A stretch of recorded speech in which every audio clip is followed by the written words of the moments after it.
Hi guys, I hope everyone is doing well. It's a really nice evening here. It's a bit stormy outside, but that doesn't matter because we're talking indoor gardening, and I hope I'm not too echoey. This room is kind of large, but I wanted to kind of adjust the camera just a little bit, but I wanted to show my pride and joy. This is my largest amaryllis. I did a video on this particular amaryllis last year, and I'll just kind of move over to the side. This is right under a meter. It's two flower stalks. Look at that. It's two of those. And look at the height. Look at the size of these. You can see my hand here behind it. This bloom is going to be blooming any day now. It's not bloomed just yet, but any day now, this is going to bloom, and then it will be followed by this one. I'm going to be traveling this week, and so I wanted to show this right before it blooms, and then I'll try to do another one of these lives again next Sunday, and then you will see this after it's actually bloomed. Now, this is my pride and joy amaryllis, but if you'll notice, if you can look and you can see it's a pot. This is the largest pot that I have, and the bowl is probably about this large. You know, it's a good, if you're in the US, soccer ball size. If you're outside of the US, it's a good football size. That's the size of the bulb, but I have several other bulbs planted around it.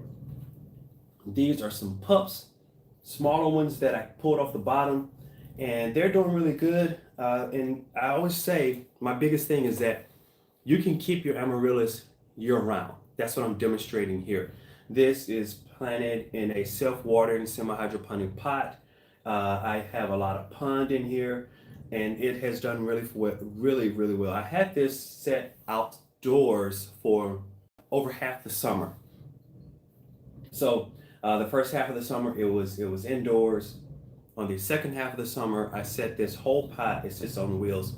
I took this whole pot and put it outdoors. It's set on the back patio, and it did well. It just sat there, gathered in a lot of sun. Those nice strappy leaves. You see the leaves. Look here. I mean, those beautiful leaves, and you can see here. It kind of did slow down a little bit in the summer, and that's fine. This leaf fell over, and that's okay. But it's doing perfect because it'll be Christmas here any day now. Well, it'll be Christmas, right? I think we're like 17 days to Christmas, and that's when you want this to bloom. So this is blooming at the exact right time that I would like for it to bloom. And it's a perfect demonstration of why you should never throw away those amaryllis bulbs. If you take those bulbs, put them in some soil, they will come back and continue to grow for you really wonderfully. So I have a lot of other amaryllis around here as well. I'm really excited. Last week I did a live and I potted up this one, and this is magic green. And you can see that. This little here, the straps, it will bloom probably in the strappy leaves, I should say. This will bloom probably around February, January time frame, February. I'm excited because if you look at this little one, this is a little side bulblet, right? That was coming off the side of that. I separated it, and it was white because it had no chlorophyll in it. It had no color, and it has colored up, and the little leaves are starting to come up. Now this won't bloom for several more years, but still, when it does bloom, that's going to be really beautiful. I got a free bulb out of that. So this is what I'm talking about. Put this in a pot. Don't just force your amaryllis to try to bloom around the holiday season. If this doesn't bloom during the holidays, it blooms a little bit after. I'm okay. Mine actually bloom year round. I don't really care too much about when they bloom. Here's another one. This one also recently potted. This part here is going to be that stalk. These on the side, these two on the side, those are going to be those long strappy leaves. So this one will likely bloom right around Christmas, a little bit after, I'm thinking. But definitely during the holiday season, this is going to bloom. Potted it up again. His semi-hydroponic pot. I use pond. Almost everything that you see here is planted in pond. That's my preferred. I'm thinking about switching over to leca. I'm seeing a lot of people talk about it, and if you have any comments and thoughts about that, uh, say happy birthday, Nail Grow. Okay, is Nail Grow a person? Hello from Mexico, all the way I'm here in the UK. That's a nice difference in jump. But yeah, I'm thinking of trying out some leca here pretty soon. I haven't done that yet. If you like leca, if you've used it before, then let me know if you think that that's a really good growth medium. I'm growing everything you see here, semi-hydroponic pots, and except for these in the middle. Some of these in the middle are not semi-hydroponic pot. Like this is a this is a geranium, and I just have this just growing. I brought it indoors. I actually picked this geranium up out of it. It was growing in the woods. It bloomed. It's a purple bloom. Blooms in the summer. I picked this up several years ago, and I just never repotted it. I put it in this pot. This pot's really heavy, and I just kind of set it here. I have a begonia here. It's not in pond. It's just growing in some plain old dirt. So that's you. I have some here. This is Agapanthus, and this will probably bloom next year. So this is Agapanthus. I brought it in. This is typically outdoors, but you could go back and forth with it. In the wintertime, I bring it in because I like the green, but it is a perennial. If you're in the right growing conditions, I think Agapanthus is a South Africa plant. I'm not too completely sure about if that's where it originated from. But this is Agapanthus. These are going to have purple blooms on them. I think I need to go in and actually take these. Some of these I look a little crowded. So on this side, there's some bulbs. I probably need to go in here and separate some of these bulbs out. So it's not in pond though. It's still in dirt. I haven't switched it over. And it's doing really fine just growing in dirt. But that's the Agapanthus that I have here. And I don't know if you can see right here on the side, but this is a pepper plant.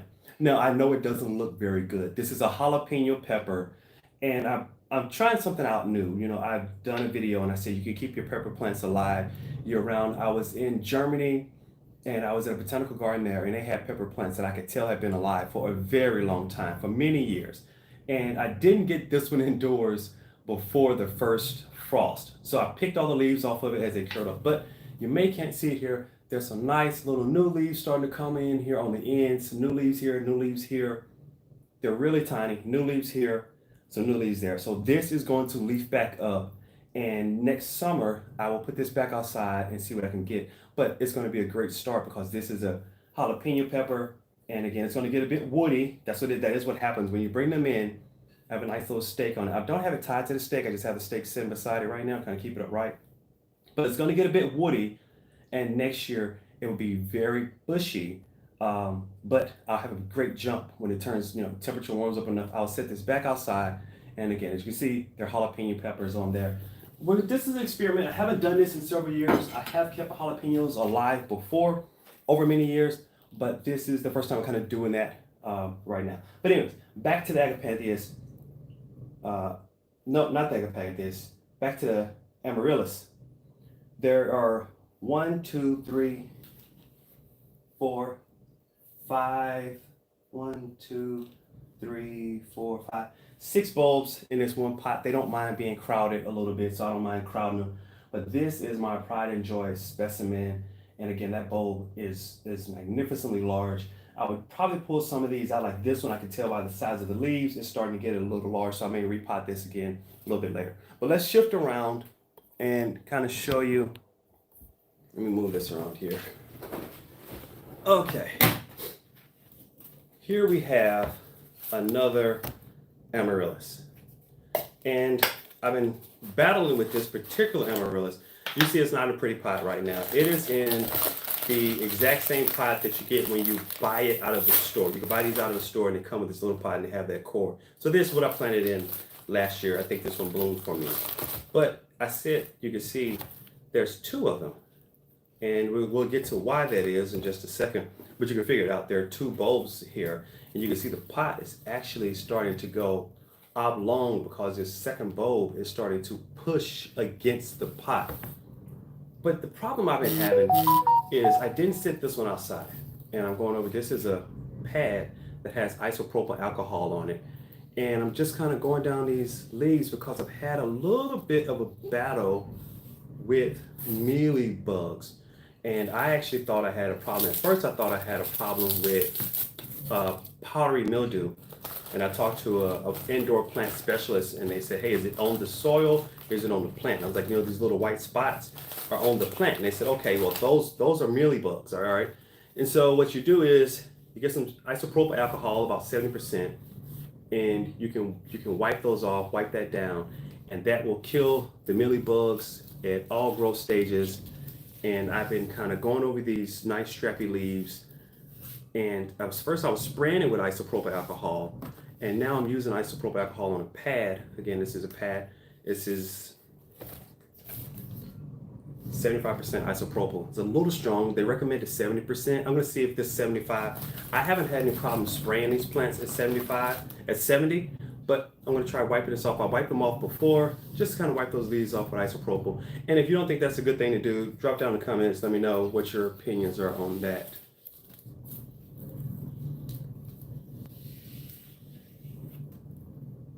Yeah, this is the plant room. I wanted to show this because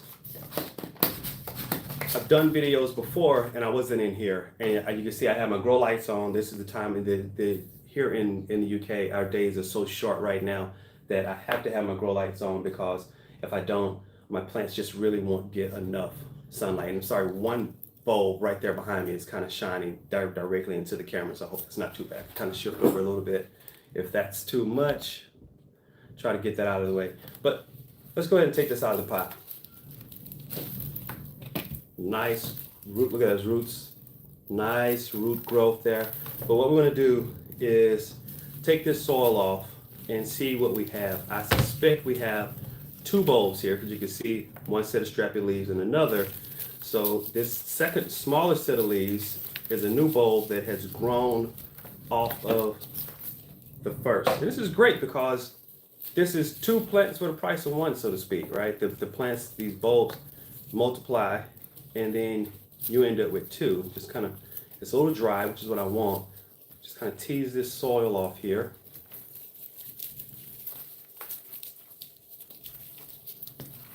All right.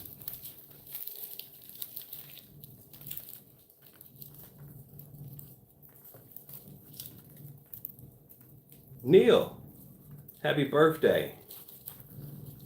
You enjoy gardening. I enjoy gardening. I used to garden when I was a child, and I started out growing marigolds with the first plant I remember planting and growing. My dad was into it a lot. We had canna in the yard, a lot of elephant ears. He did a lot of, we were in a zone, at that time I think it was 7B, 7A in the US, 7A, 7B, and we grew a lot of subtropicals, elephant ears and cannas and hibiscus.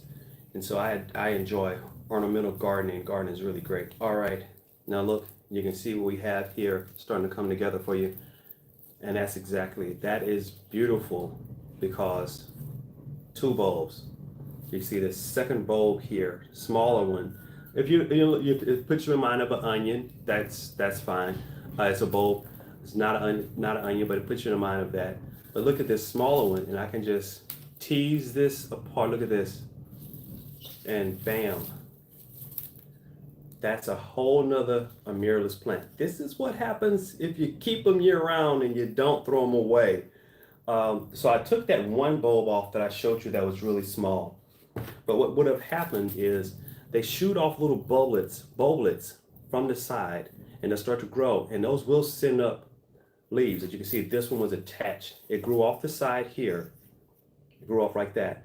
And daffodils do that as well a lot. You can separate those. But bam, pull this apart. Now I'm going to repot this separately, and then I'm going to put this back into a pot.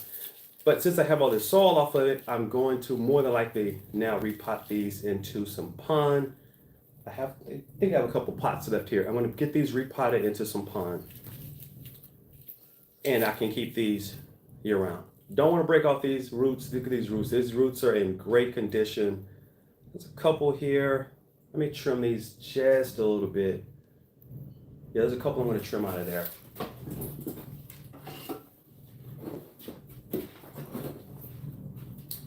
Okay, so these are some really nice roots. And I'm looking at these, and there's a couple in here that just don't look quite as good. For the most part, they look great. But this one is brown. that's not producing anything great for the plant at this point. But most of these roots look really healthy, and I don't want to bother too much. I want to get as much of this soil off as I can, because I don't want to leave soil on this when I put it in a pond, because it may hold different levels of moisture, and if it holds too much moisture in the soil, that could cause a little bit of rotting around the roots, and we don't want rotting on the roots. So let's set this one to the side. Looks really great.